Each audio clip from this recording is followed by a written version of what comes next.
Shalom, querido, shalom. Hoje, 15º dia, nosso propósito. Vamos começar, né, iniciar mais uma semana, entendendo o para quê, né, fomos feitos, qual o nosso propósito, por que nós estamos aqui na Terra.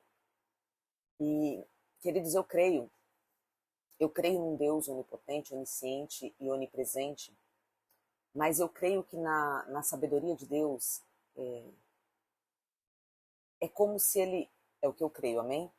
Mas muitas vezes é como se ele, mesmo sabendo tudo, preferisse, decidisse não se mover pelo que ele sabe, mas decidisse se mover por aquilo que ele investe. E o Senhor nos enviou aqui para a Terra, né, com muitas expectativas ao nosso respeito. E como eu já falei, essas expectativas elas estão muito mais ligadas a quem nós somos do que aquilo que nós executamos. Porque aquilo que nós executamos deveria, né, ser o fruto de um ser. Então, vamos dar um exemplo, né, relacionado às árvores. Eu sou um pé de manga. Eu sou um pé de manga, então eu tenho toda a essência do pé de manga. O meu tronco é um pé de manga, as minhas folhas é um pé de manga. As minhas flores, quando começam a exalar, elas já começam a dar tonalidades do meu fruto. E quando chega a hora de frutificar, naturalmente vai sair manga. Não vai sair limão, não vai sair pitaia, não vai sair outro fruto dali. Porque o meu fruto é a extensão do meu ser. Então, é simples, né? Então, por isso que o propósito de Deus é que a gente seja. Não é porque eu tenho que me preocupar, não devo me preocupar em exercer ou em servir, não é isso, queridos. Mas é que se eu focar no ser, o produzir vai ser natural. Será como árvore plantada junto a ribeiros de água, que no seu devido tempo dará o seu fruto. Então, não tem para onde correr. Se eu sou uma árvore, né, se eu tenho uma essência, e as minhas raízes estão no Senhor, né, e eu vou frutificar acerca disso, não tem como. E por isso que a gente está batendo tanto nesses dias, né, acerca do ser, né, e de nos arrependermos por não ser, e por ter tanta resiliência em ser, né. Se a gente parar para pensar assim, bem friamente, a gente vai ver que as nossas maiores guerras são por coisas que nós não queremos abrir mão.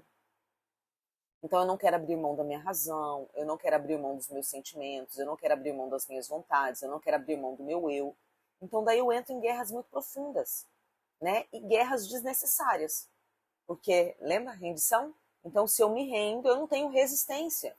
Então muitas guerras serão evitadas na minha caminhada.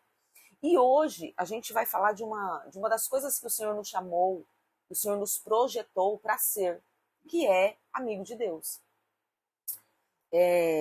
No propósito da contagem do Homer, eu falei um pouco sobre as faces de Deus, né? Sobre a essência de Deus. E a gente poderia fazer assim, um outro compilado de vídeos aí falando sobre relacionamentos com Deus. Porque a gente vê o amigo de Deus, nós vemos Deus como pai, nós vemos Deus como juiz, né? Deus demonstra na sua multiforma de ser, na sua multissabedoria, ele demonstra várias facetas do seu ser, e tudo isso, quer dizer, é para nos preencher. E tudo isso é para apontar que nós somos completos nele. E a gente vem de um tempo onde tem tido um alinhamento muito profundo da paternidade com Deus. E isso é extremamente importante, isso é profundo, porque nós precisamos sair da atmosfera da orfandade, porque senão a gente não consegue produzir, né? A gente não consegue ser porque nós não temos uma identidade. Então, a gente até começou fazendo esses vídeos do propósito, falando que aquilo que eu sou, eu busco nele, né? Porque se eu for buscar em mim mesmo, ou se eu for buscar na minha família, na minha origem, eu posso encontrar somente decepção, somente frustração. Mas se eu for buscar nele, daí eu vou me encontrar de verdade, porque ele sabe exatamente quem eu sou e por que eu fui formado, né? E uma das das formas que Deus interage com o homem é sendo amigo. E, queridos, uma coisa não pode anular a outra. Porque nós somos seres extremamente limitados, né? E dentro das nossas limitações, a gente foca em algo de Deus, né? Então, Deus é o meu pai. Então, ok, Deus é o meu provedor, aquele que me nutre, aquele que me sustenta. Então, eu foco nisso e eu vou nisso, né? Como a força de um boi selvagem, eu vou nisso. E às vezes eu me esqueço que Deus é um ser completo, né? E que tudo, exatamente tudo que eu preciso está nele, eu encontro nele. E por isso que hoje a gente vai falar um pouquinho sobre o propósito de ser amigo de Deus. Porque vamos lá, nós precisamos do Pai, amém? Eu estou colocando dentro dos relacionamentos naturais do dia a dia. Nós precisamos de Pai. Pai é o que nos alinha, é o que nos dá destino. Pai é o que nos firma. Pai é o que nos fortalece, é o que nos nutre, é o que nos alimenta, né, é o que nos protege. A gente conhece as N facetas, as faces, as formas de atuação do Pai. Mas, queridos, nem sempre, e na verdade a maioria das vezes, o pai não é o amigo. É verdade ou não é? O pai é aquele que tem a postura de resolver as coisas. O amigo é aquele que me ouve, é aquele que me entende, é aquele que está no meu nível. É assim ou não é, irmãos? Eu estou falando do meu nível, colocando a questão humana, tá? Natural, porque Deus nunca vai estar no nosso nível. Em nome de Jesus, entenda aí. Mas é aquele que eu falo das coisas mais íntimas. Por exemplo, dificilmente você vai chegar para o pai e vai expor a sua alma. Expor mesmo. Para o pai a gente dá nuances. Ah, eu estou apaixonado. Mas para o amigo, a gente senta e fala horas da nossa paixão.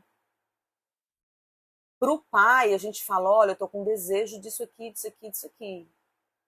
Ou até mesmo pedindo ajuda, olha, pai, eu estou com um problema aqui, eu estou com desejo disso aqui, um desejo carnal. Para o amigo, a gente expõe detalhes desse desejo. É assim ou não é, irmãos? Daí você pode falar assim, ah, não, eu falo tudo pro meu pai. Nós, na verdade, a gente sabe como fala, né? Eu falo hoje isso como mãe e como filha. A gente não fala? A gente não fala tudo. Os nossos amigos, eles nos conhecem melhor do que os nossos pais. Eles conhecem as nossas fraquezas, eles conhecem as nossas limitações. Sabe aquele melhor amigo? A gente fala tudo. Geralmente, quando acontece uma situação, seja boa ou ruim, a gente pensa no melhor amigo. Depois a gente pensa nos pais. É assim ou não é, irmãos? E essa questão da amizade, a gente vê poucos homens, né, que foram encontrados como amigo de Deus, né? Moisés foi amigo de Deus, Abraão foi amigo de Deus. O que é o amigo? É aquele que não tem medo de se expor. Sabe? É aquele que eu confio a tal ponto que eu sei que se eu falar que eu tô com um desejo, o pior desejo que um ser humano pode ter, o meu amigo vai me ouvir, ele pode me brigar comigo, ele pode me chamar atenção, mas ele vai me ouvir e ele vai continuar sendo meu amigo. Ele só vai deixar de ser meu amigo se eu o trair, né? Se houver algo que aconteça no nosso relacionamento que fere um ao outro. Mas, caso contrário, se o que eu estou falando ou o que eu estou vivendo não é relacionado a ele, ele vai estar ali, ele é o pau para toda a obra. E a gente olha na Bíblia, eu quero ler com vocês Romanos 5, capítulo 10, que diz assim: assim como tivemos restaurado a nossa amizade com Deus pela morte do seu Filho, ainda sendo seus inimigos, certamente seremos libertos da punição eterna por meio de sua vida. Então, através de Jesus, queridos, nós éramos inimigos de Deus. Por quê? Porque o pecado ele faz separação entre Deus e o homem. Isso continua, essa obra de separação, ela é real ainda hoje. se eu tiver no meu coração um desejo obstinado pelo pecado, eu vou me colocar em posição de ser inimiga de Deus. Mas para aqueles que buscam a face do Senhor, essa inimizade foi quebrada por meio de Jesus. Então hoje, o que isso mostra, queridos? Que eu não preciso mais ter medo. Porque vamos lá, se eu tiver que falar para o meu pai, né, uma mazela da minha alma, eu vou com medo. É assim ou não é, irmãos? É lógico que hoje existe uma geração aí que os pais desceram ao nível de ser amiguinho dos filhos, né? Eu acho, de verdade, eu acho isso um absurdo. Porque o pai tem que ser aquele que aponta, que direciona, que mostra o caminho. Ele não tem que ser o amiguinho, né? Eu até vi um vídeo esses dias bem interessante de uma mulher falando, vou colocar um aspas aqui, de uma mulher falando sobre criação de filhos, e ela falando sobre mães, né, que chega pro filho e fala assim, filho, que roupa você quer vestir? Você quer essa ou você quer? Que hora que você quer tomar banho? E daí essa mulher fala, eu não sei o nome dela, irmãos, no Instagram eu vi o videozinho dela, e ela fala assim, que nós não temos que desenvolver esse tipo de diálogo com os nossos filhos. Porque daí tem pessoas que vão falar assim, isso é o diálogo positivo, porque a gente tem que levar nossos filhos a tomar decisões. E daí ela fala assim, esse não é o papel dos pais. Os pais são muito maiores que os filhos. Então os pais direcionam, é isso aqui. Ele vai ter esse tipo de DR com os amiguinhos. Vamos brincar do quê? Esconde, esconde. Não, não quero, te pega, pega. Então daí eles começam as discussões entre eles, porque é do mesmo nível, e ali eles interagem. Então tem pais hoje que tá vivendo como amiguinho, né? Mas o pai deve ser aquela figura de respeito. Irmãos, eu não sei como é com você, mas eu me lembro, quando na minha adolescência, né? Se o meu pai estivesse conversando e eu entrasse na conversa, meu pai não me batia, irmãos. Eu não tenho essas lembranças do meu pai. Não é que eu não tenha lembrança, não. Isso realmente não acontecia. Meu pai não batia na gente. A figura do meu pai trazia respeito e autoridade. Então, se ele olhasse, eu já sabia que o trem ia pegar. Queridos, meu pai morreu, né? Tem 5 anos, faleceu tem 5 anos. Eu tenho 49 anos. Então, meu pai faleceu, eu estava com 44. Se meu pai falasse Andréia, eu já pensava, meu Deus, o que eu fiz? Até a morte dele. Porque ele me chamava de Fia, né? Então, quando ele falava o meu nome, eu pensava, meu Deus, alguma coisa deu ruim. Eu fiz alguma coisa errada. Então, o pai é essa figura de respeito. Eu posso ir pro pai, eu posso falar com o pai, eu posso expor algo pro pai, mas eu vou com medo. Pro amigo, eu não. Eu não tenho medo de me expor, eu não tenho medo de mostrar quem eu sou, eu não tenho medo de mostrar as minhas mazelas, de mostrar os meus medos, de mostrar os sentimentos mais profundos que eu tenho por um amigo, porque eu não tenho medo do meu amigo. Então, quando a Bíblia está dizendo aqui que Jesus restaurou a nossa amizade com Deus, a Bíblia está dizendo, está sendo restaurado um novo nível de relacionamento. Se todas as vezes que eu entrar diante de Deus, ou se eu me relacionar, né? Porque na verdade o amigo eu não entro, eu me relaciono. Eu entrar por Cristo, eu não preciso ter medo. Porque ainda que eu tenha coisas em tratamento, situações da minha vida que estão em tratamento, o sangue de Jesus está me purificando. Porque vamos lá, vamos olhar o Antigo Testamento, irmãos. Existe até uma linha teológica bem louca aí que diz que o Deus do Antigo Testamento não é o mesmo Deus do Novo Testamento. Isso é mentira, tá, irmãos? É o mesmo Deus. Mas no Antigo Testamento, o sumo sacerdote ele só poderia se apresentar diante de Deus uma vez no ano, que era no Yom Kippur, né? Para apresentar os pecados do povo. E existia toda uma metodologia, todo um ritual para ele poder atravessar o véu e entrar no Santo dos Santos, onde havia a presença manifesta de Deus. Porque senão ele morreria. E ele tinha que ir com o sangue aspergido sobre ele. Nós já estamos com o sangue. Jesus é a nossa expiação. Então eu não preciso mais esperar uma vez no ano, eu posso me relacionar com Deus.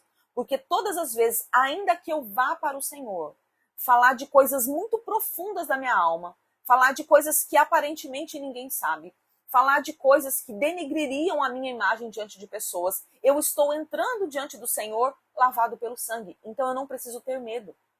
Eu posso me expor totalmente para Deus. Irmãos, esse vídeo parece bobo, né? Mas no sentido de que todo mundo faz isso. Não é assim, irmãos. No dia a dia não é assim. Vocês não têm ideia de quantas pessoas eu atendo que compartilham questões comigo e que elas falam assim: eu não tenho coragem de falar isso para Deus. Eu não tenho, isso aqui eu me envergonho diante de Deus, entende? Ela sabe que Deus está vendo, ela sabe que Deus sabe daquilo, mas ela não consegue falar com Deus acerca desse problema. E quando geralmente a pessoa vai, ela vai com uma metodologia da religião. Ela já vai pedindo perdão, ela já vai, e muitas vezes não é por arrependimento, porque o verdadeiro arrependimento ele nos leva a deixar, né, aquela prática, né? Às vezes ela vai pela religião mesmo. Eu tenho que pedir perdão, então eu vou. Mas ela vai cheia de regras, cheia de não me toque, cheia de palavras, que só nisso já mostra a frieza do relacionamento. O amigo, irmãos, é aquele que eu sento e eu choro com ele. É aquele que eu não vou com metodologia. Eu vou comigo mesmo. Eu me desmascaro, eu me desnudo diante do meu amigo. Sabe? Então eu vou sentar e vou falar: Deus, olha, sabe isso aqui? Isso aqui assim, assim, assim. Senhor, eu gosto de fazer isso aqui, Senhor. Eu entendo que isso aqui é errado, eu entendo que isso aqui é pecado, eu entendo que isso aqui é desagradável ao Senhor, mas dentro da minha natureza carnal eu ainda gosto disso aqui, Senhor. E eu não sei como fazer para sair disso aqui. Se o Senhor não me mostrar, se o Senhor não me mudar, se o Senhor não gerar em mim arrependimento, eu preciso do Senhor. Sabe, amigo? Amigo mesmo, se expondo, tirando as vestes. Porque por Jesus, a nossa inimizade com o Senhor, ela foi desfeita. Eu posso me tornar amigo de Deus novamente. E daí aqui a gente está falando de problema, mas o amigo é aquele que celebra as vitórias. E daí isso aqui a gente voltaria para a adoração, né? A gente voltaria para outros vídeos que a gente já falou, de levar para Deus também as nossas conquistas, de exaltar ao Senhor, de Senhor, obrigada, isso aqui foi o Senhor que fez. Isso aqui, Senhor, se não fosse pelo Senhor, eu não teria isso aqui. Sabe? O Senhor que me deu condição esses dias, irmãos. Eu gosto sempre de contar testemunhos bobos do meu dia a dia para te motivar, né? E para trazer de uma forma prática. Como que isso funciona? Esses dias eu fui numa loja que chama, aqui em Ariquemes, chama Oropan, que é uma loja que vende coisas para festa, sabe? E a gente foi lá nessa loja e tinha um suportezinho de mesa, eu acredito que vocês já viram, parece um vasinho de plástico com gesso e uns negocinhos que você coloca balão para decorar a mesa. Tinha um negocinho daquele lá, para vender. E eu e minha filha tava ali olhando alguma coisa que eu não me lembro agora o que era. E quando a minha filha olhou aquilo ali, minha filha falou assim: mãe, olha isso aqui. Eu olhei e pensei: o que ela quer com isso, né? Ela falou assim: mãe, olha o preço disso aqui. Eu falei: barato, mas por quê, né? Não tô entendendo. Ela falou assim: mãe, você lembra que há um tempo atrás, queridos, o negócio é bem baratinho mesmo, tá? Bem baratinho. Mas ela falou assim: você lembra que há um tempo atrás a gente queria fazer alguma coisa para as mulheres? Eu não lembro o que é, irmãos. Mas eu sei que esse testemunho é real, porque esse negocinho que a gente fez está guardado ali e eu tinha visto ele uns 2 dias antes da gente ir nesse mercadinho, nessa loja de produtos. E ela falou assim: mãe, nós não tínhamos dinheiro para comprar pronto. E daí você foi lá, comprou os vasinhos, comprou o gesso e comprou o suportezinho e nós fizemos em casa. E daí naquele momento, queridos, eu me emocionei na loja e eu conversei com o Senhor ali. E eu falei: Senhor, obrigada. Obrigada pela forma como o Senhor está trabalhando. Obrigada por o Senhor não nos deixar esquecer, né, da onde o Senhor está nos tirando. E eu glorifiquei o Senhor e daí ainda falei com a minha filha. Eu falei: filha, isso aqui é tremendo, porque não é só mostrando que o que o Senhor está fazendo, mas é mostrando que quando a gente quer servir ao Senhor, nada é impedimento. Nós não tínhamos condição, mas nós não deixamos de fazer. Com aquilo que nós tínhamos, nós fizemos o melhor. E daí esses suportezinhos estão guardados aqui em casa, porque eu tenho um arsenal de coisa guardada. Estão guardados aqui em casa para outros eventos.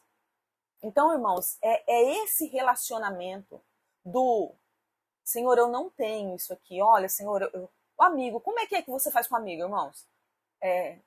Fulano, como é que eu faço isso aqui? Eu sei que você sabe fazer. É assim, não é? Então, com Deus, Senhor, olha, eu queria fazer isso aqui, eu não tenho dinheiro. Eu não tenho condição, eu não tenho criatividade. Mas o Senhor pode me mostrar como é que faz. O Senhor pode me ensinar a fazer isso aqui. E daí, dentro dessa amizade de relacionamento, queridos, o Senhor vai mudando, o Senhor vai nos dando estratégia, o Senhor vai nos conduzindo, porque o Senhor é um amigo que jamais vai nos dar conselho, que vai nos colocar em fria. Você já teve um amigo que te deu um conselho que te colocou numa fria? Eu já tive, irmãos. Eu já me meti numas enroscadas aí por causa de amigo. Mas o Senhor não é esse tipo de amigo.